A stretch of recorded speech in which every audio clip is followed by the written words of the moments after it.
Hey, it's the Profit Answer Man, Rocky Lalvani. If you're new to the podcast, check out my interview with Mike Michalowicz. It's episode number 2. If you want to hear about each chapter in the Profit First book, go back and listen to episodes 3 through 13. Episode 1 is the why and how. On the Profit Answer Man, we learn money mastery without all the complicated accounting mumbo-jumbo using a simple system. Your accountant is busy documenting your transactions and creating a rearview mirror of what happened. My guess is you don't even look at the reports they sent you. If you're like most business owners, you struggle with this, and it's not your fault. We aren't taught money in school, and accountants aren't taught how to be profitable. The Profit First system created by Mike Michalowicz works, and he certified me to help you implement the system in your business. Remember, the new equation is sales minus profit equals expenses. Let's face it, without cash flow, you can't pay your employees, buy needed materials, or pay your mortgage and support your family. I help you to do that and more, so you can focus on the parts of the business you love and receive the rewards for your labor and investment into your business. The stronger you are as a business owner, the more jobs you create, the better we are as a country. Small business owners are the backbone of America, and for that, you deserve to be well rewarded. Just remember, more revenue does not equal more profit. That's why we focus on the bottom line. Today, we have my good friend, Vinay, to chat about systems and data in your business. He brings interesting insights in how to use the data you already have to ask better questions. And that creates a better company, more engaged employees, which lead to more profits. And that's what this is all about. Vinay Raman is a serial entrepreneur and an expert on business scaling growth.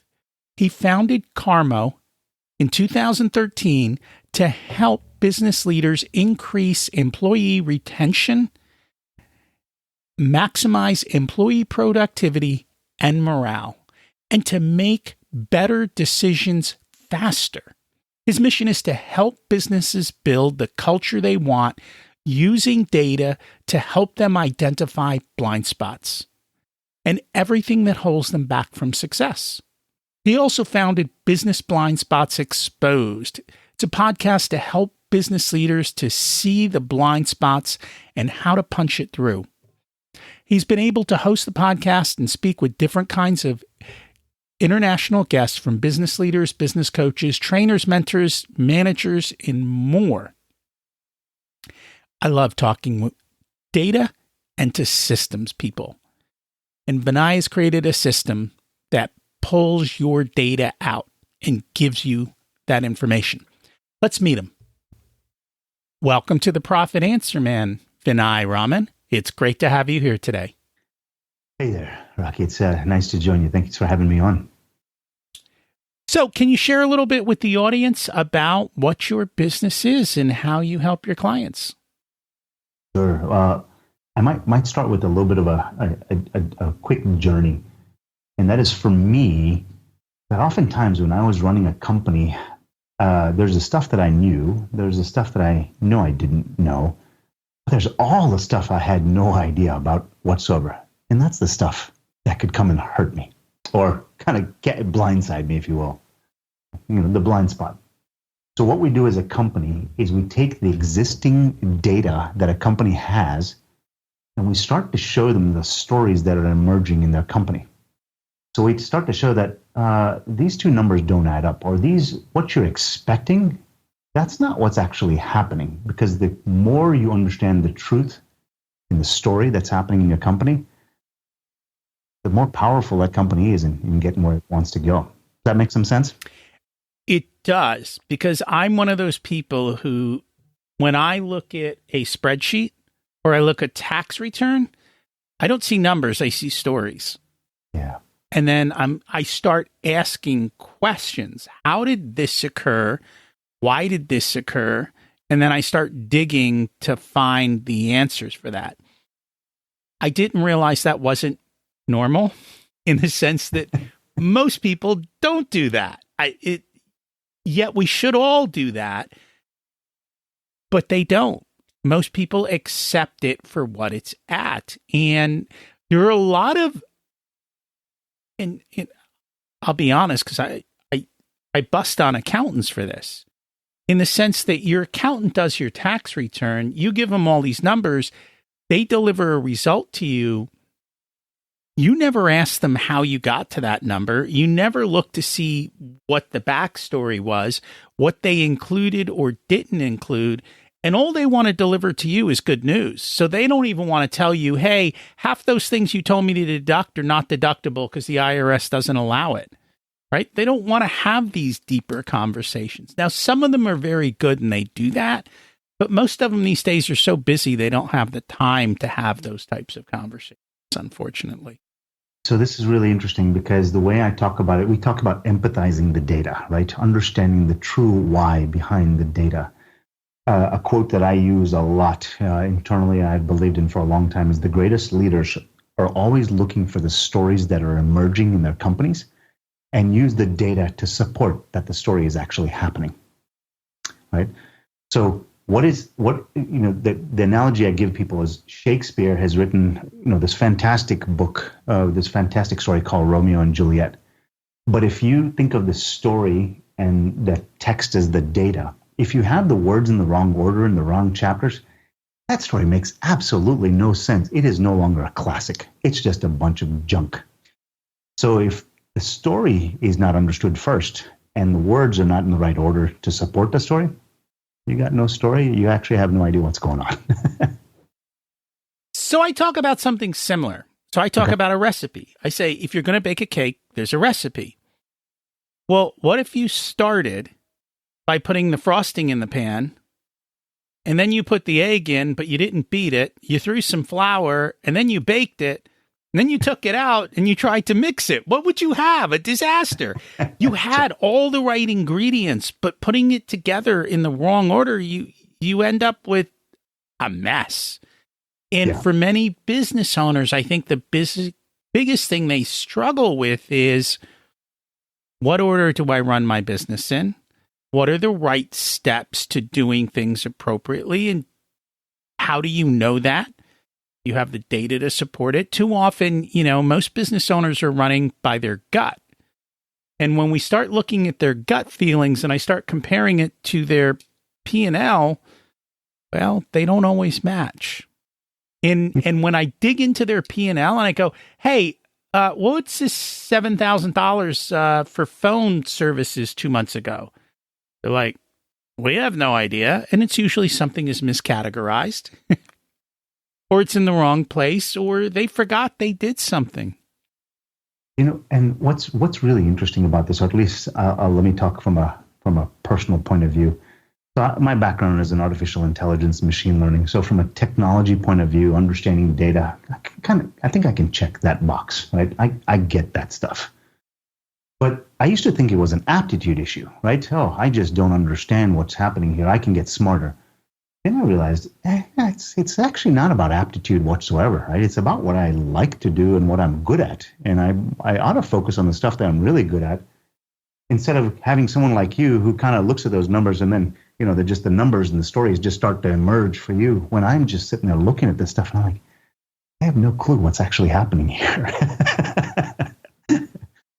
And when I got to that point where I started realizing that data is my thing and starting to weave those stories from data for companies is my shtick, right? That's what I do really well. There's some value in that. And all the other stuff, I hire somebody else to do that or get somebody else's perspective to help me do that stuff. And I think that's a really valuable insight for myself in a journey that I've gone through, right? We don't do the things we don't like to do. We do the things we like to do. And that's all well and good, except if we are missing important functions within the company. Sure. And at the end of the day, cash flow is your fuel. So if you're not watching your cash flow, you're in trouble. So I'm lucky. What I work on is something that, regardless of whether they want it to be important, it is. And how? It's absolutely. And I've seen you post some things because I know how your software works. And what I found interesting is when you'd make posts on LinkedIn and you'd show the data, you would ask questions. So what does this tell you? And it's quite insightful because I think most often we jump to the wrong conclusions because we don't ask clarifying questions about the data. And we already have a bias about the data.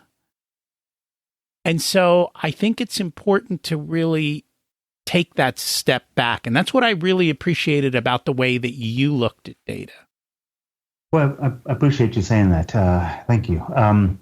It's interesting. I've got this thing, I call it the 9 mountains analogy, right? And so let me paint the story for you. There's this village at the bottom of this valley and it's surrounded by 9 mountains. And my job as the founder of this company or, this business pursuit is to protect that village, whatever that symbol is, that analogy is there. And at the top of these 9 mountains are snowballs rolling downhill. So as the founder of this company, I am running up and down hills trying to keep those snowballs, pushing them back up. But look, as soon as I'm going to mountain number 1, guess what's happening in mountain number 4 and number 8, right? It's starting to pick up speed. So for me, what's more interesting is not running back and forth between mountains, is rather staying at the village and starting to keep an eye on which snowball is coming down so I can say to the person, as I start, that person who is managing mountain number 4, that snowball that's rolling down the hill, at some point in time, they become an expert on what's happening on 4, right?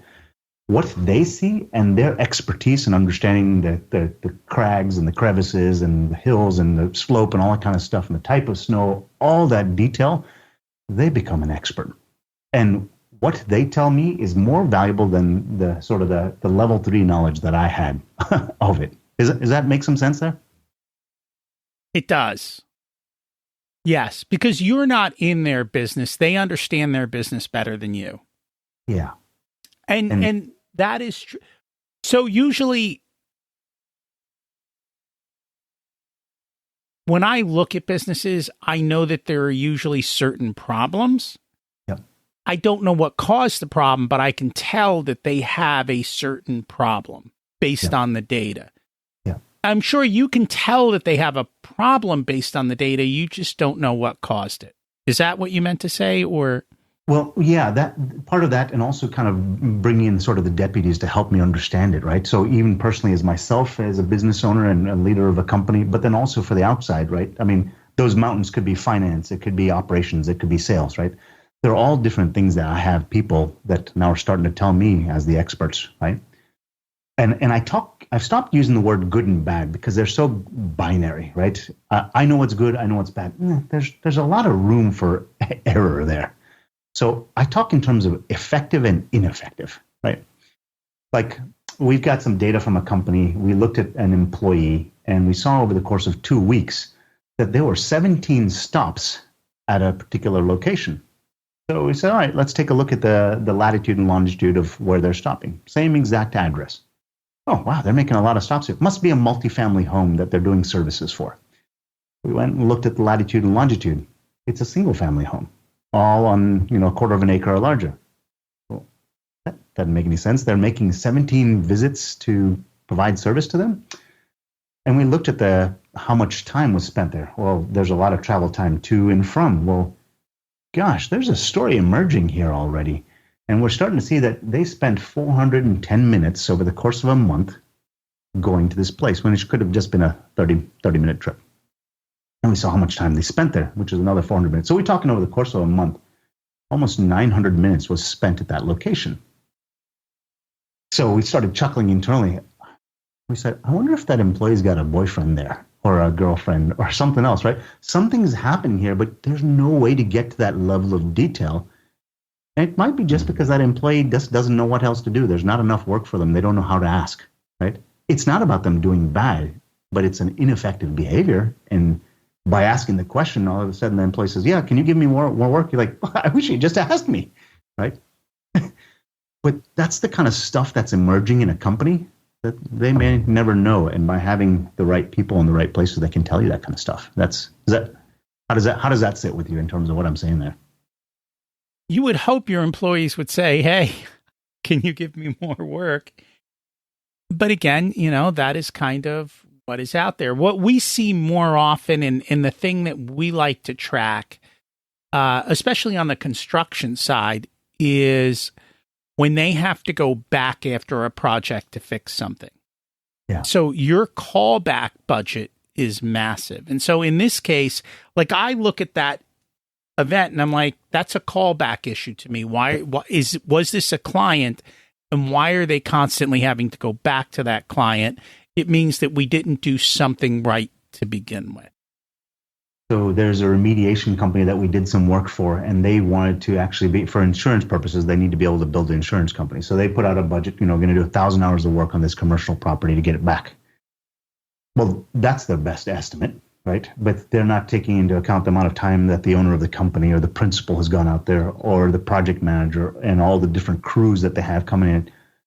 But I can assemble all that for you, right? And tell you that it's not $1,000, it's actually $1,215. Well, gosh, we really didn't know that was that much more overage, right? Well, that's kind of a big deal.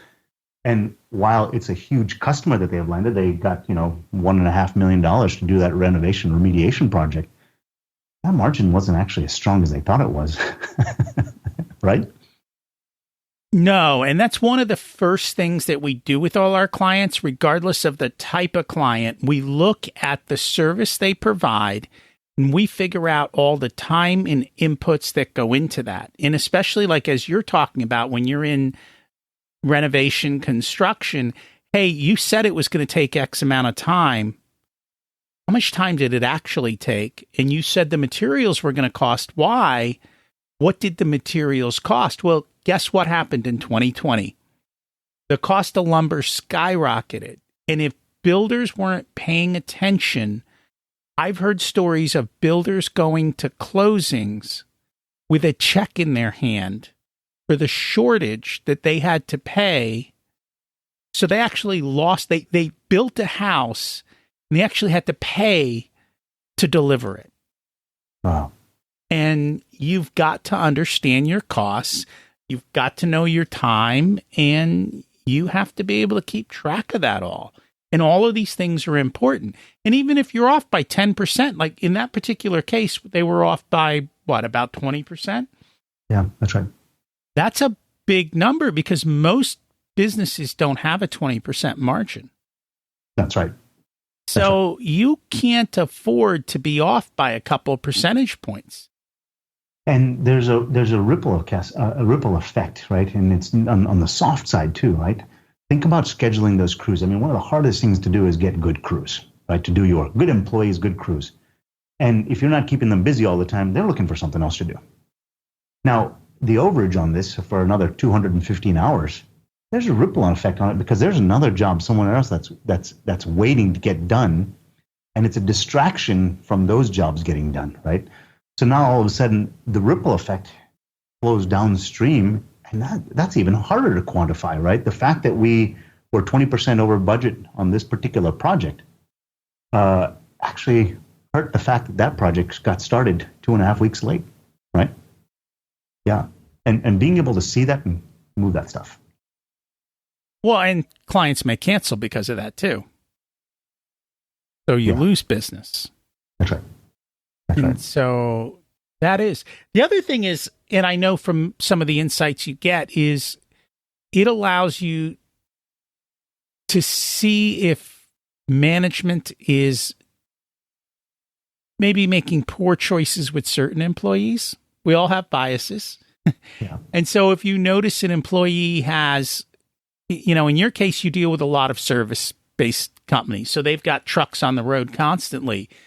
If you see one truck is constantly driving long distances or has super long times, and you start investigating to say, hey, is this guy getting bad jobs for some reason? Is he being slow for some reason? It prompts all those bigger questions. And you don't always know the answers. You really do have to ask the questions. Yeah, we've got these, what I'll call archetypes, right? We're starting to build out these profiles of types of employees, the behaviors of employees, like the underperformer or the one who's got some family issues that are occurring. And people are like, wait, you can tell about family issues from a behavioral graph? Yeah, we can actually start to see that somebody's distracted, right? They were performing at this very high level on a couple of different dimensions, and all of a sudden it drops off. Now, consider the person who is that supervisor. It's a really tough situation to kind of find out, right? Or ask the question. But now you've got this objective and unbiased data, and I can say, hey, Rocky, last couple of weeks have been a little off for you. Is everything okay? Now, without that information, I go to them and say, Rocky, look, I need you to kind of step up a little bit, right? I mean, and that's probably the way you would go do things, because that's all you understand. That probably person might have an ailing father-in-law. You don't know about it. They're doing more pick up and drop off of the kids. They already got a lot of stress. That's probably the worst thing you could say to them, right? But now do you go to them and say, is everything okay? They go, oh, gosh, my father-in-law has just been having a problem. My wife has got to go pick him up and drop him off, and that means I'm picking kids up from school and dropping them off and going to more sports. So they're rushing around to do jobs.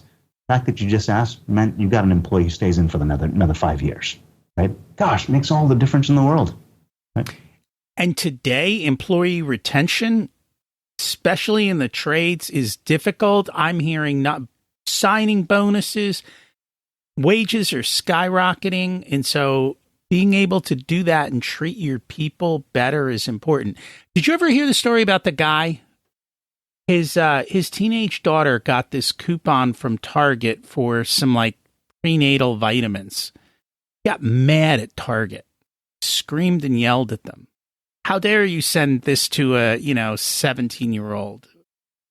Well, Target's tracking their purchases. And a couple weeks later, the dad called back and apologized. He said she was pregnant, but Target knew it based on what she was buying in the store. There's a sentiment here that, gosh, that's a little creepy and a little weird.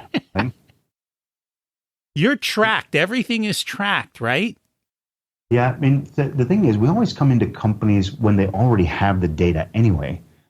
What if you could have something that you could use to your benefit? So as a leader, you could position yourself in the best place possible so that you can increase that employee loyalty. You can increase their production. You could get them to love you, right? And make better decisions. I think that might be a better place to be. So how do we do that? So most companies already have data on most software is all about productivity, right? So they already have productivity software that gives them all these stats. But gosh, digging through all that stuff and drawing the correlation between your work order management, the project management system that you have, and where the vehicles went, and what that employee is performing, and how much they're getting paid, tying all that stuff together is a difficult thing to do. They can't even tie it to their QuickBooks software. Yeah. It's and to do it right is super difficult. And the problem with all of those softwares is, at least on my side, is they're not accounting software, so they don't give me good numbers for me. Yeah. Those softwares are probably not totally designed to show it's capturing all those different things, because they're coming from disparate places, and putting them together is not easy.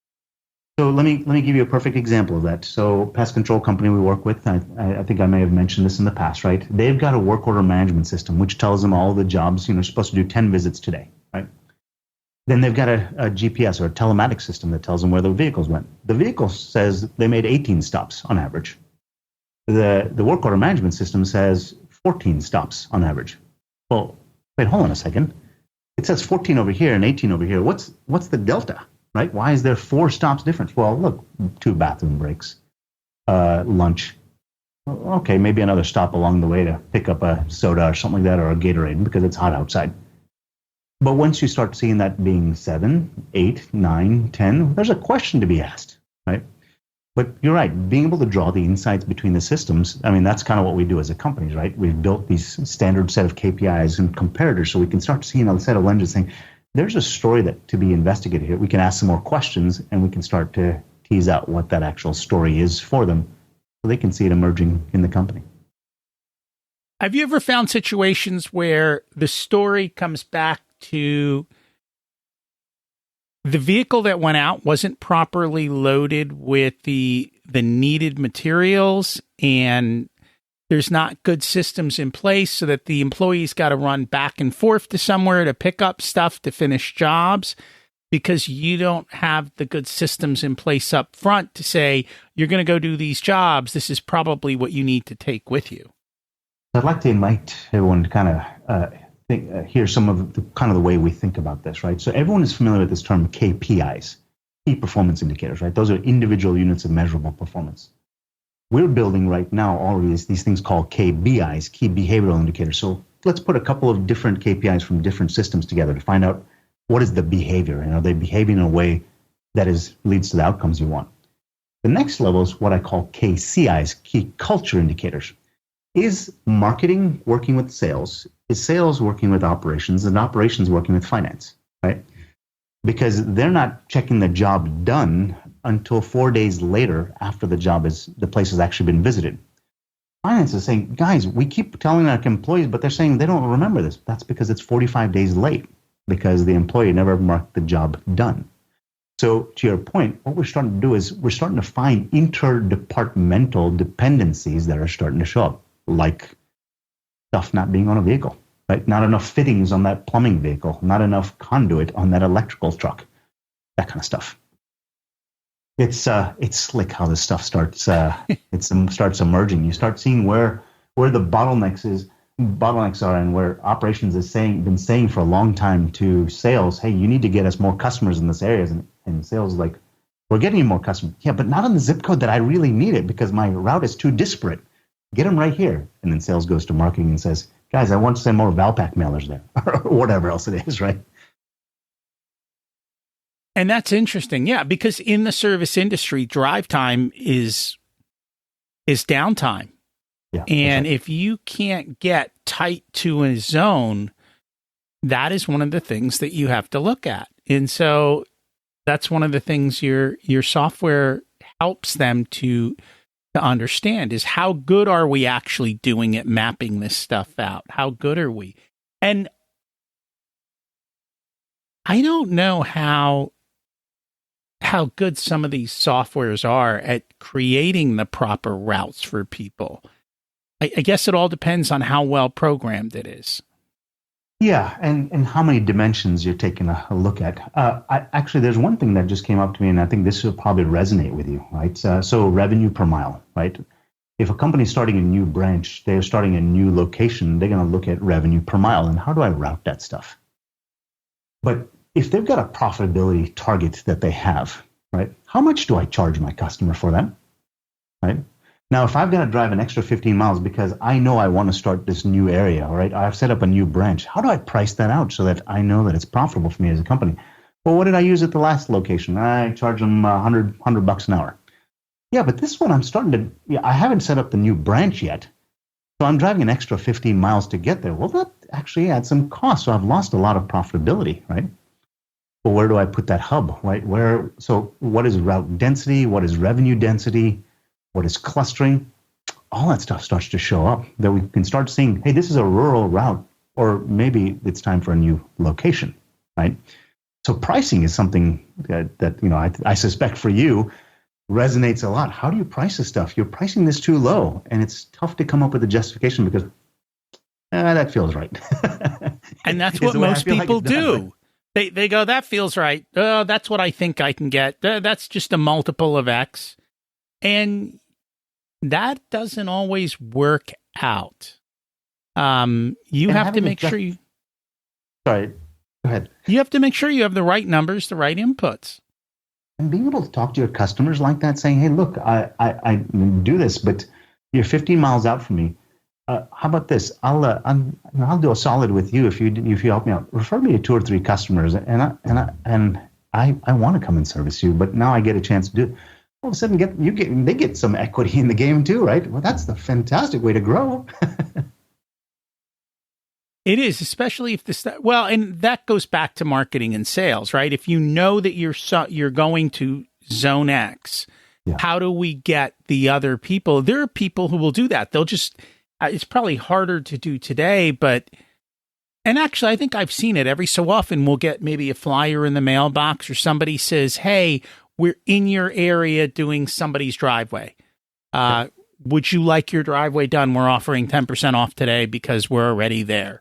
So it creates incentives on both sides.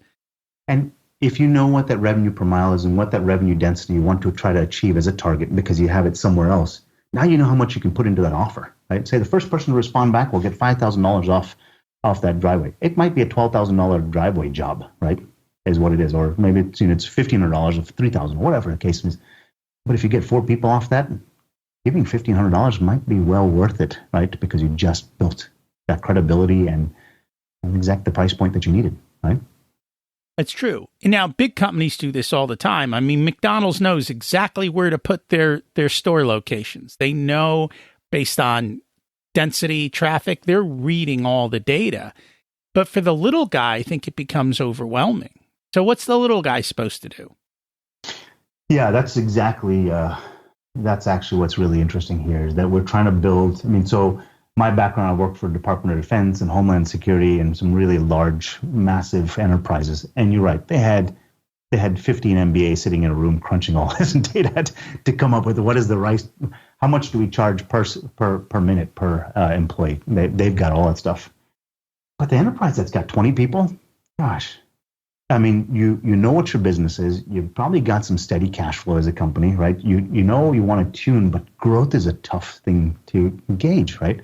I want to pick up 3 more people this year, but gosh, that's a risk. Can I afford it? All that kind of stuff. And that's what this does, right? It reduces your risk of expansion and growth because you kind of know what targets and what levels you need to manage to. And you don't want to pick all 20 of them up front, right? But here's 3 things that I set as a benchmark. I need this level of profitability. All right, I can start a new route or I can pick a new zip code. I can start a new office, right? It lessens your risk in terms of growth. And that's one of the big things that business owners worry about is risk, because there's always the uncertainty. Will it work? How much is it going to cost me? And for me, it's figuring out the cash flow that you need to be able to grow. One of the biggest reasons businesses fail is they grow too fast and they don't have the cash flow to support their growth. And then they go bankrupt because when the cash stops flowing, everything stops happening. Yeah, I remember a story, and I think maybe you and I talked about this in the past, where someone just said, oh, I've got all this opportunity in front of me. They grew their top line 6x. They had some fantastic growth, but their bottom line only grew by about 50%. So they had all kinds of cash coming in the door, but they felt cash poor, and they felt more stress than they ever had, not because of the jobs, but their margins didn't step up in line with their revenue, right? And that's a bad place to go to, right? It is, and that happens more often than people imagine, because as you grow, if your base core systems are not in place, as you grow, those cracks in your system get much wider and wider. It's like an airplane. If you're 1 degree off in an airplane, you're going 100 miles, it's no big deal. But if you're going cross country and you're 1 degree off, you end up in another state. Yeah. And that's what you've got to worry about, is you've got to have those base systems in line, tested, and make sure that as you grow, you are constantly course correcting. And this is what I love about what you do, is you build that calibration for companies to get there so that they're 1 degree on as opposed to off, right? Well, when I look at the numbers, they're constantly up, down, like you're constantly course correcting. Yeah. Sometimes we'll look at it and go, well, what's the reason? Oh, we didn't send out bills until the third of the month. So even though the work was done in the month before, it's not hitting our accounting system. Things are okay. So we really try to find all the early leading indicators. Even though people are making sales, from the time of the sale to the money in the bank, it takes time. It does not happen overnight. And so being able to track that all and figure it all out is important. If there's one big takeaway people should get today, what is it? If you're feeling lots of stress in your organization, it's likely because there are narratives, things, there are behaviors in your company that are causing that what I'll call the spidey sense to go nuts. Whether it's me or somebody else, go get somebody to help you figure out what that is, because there's no reason, especially if you're in a leadership position in a company or even in a successful company, you shouldn't feel like that, right? It should be low stress. It should be enjoyable. Find someone to help you figure out what it is and enjoy it. Enjoy the ride. And each of us has our own skills and our own ways of doing things. Finding people who are opposite from you is the wisest business thing, because they see what you don't. They can fill in your gaps and you fill in their gaps. And you don't want two business partners who are the same. You want people at polar opposites, because the polar opposites bring about the results that make sure that everything is rolling along smoothly. No truer words have ever been said. If people would like to learn more about you and how you help them with data and find out more, what is the best way for them to do that? If you want to see examples of what we do, LinkedIn is probably a great place. We're constantly posting examples of what we do and walkthroughs. So you can look for me, Vinay, Vinay, Raman, Raman, on LinkedIn, and you can see some of my posts. Feel free to email me. I'd love to see if I can just understand and give you some pointers from the way I see things. So it's vinayr@carmo.com is my email address. So either way is easy, or if they want to come through you, that's perfectly fine as well.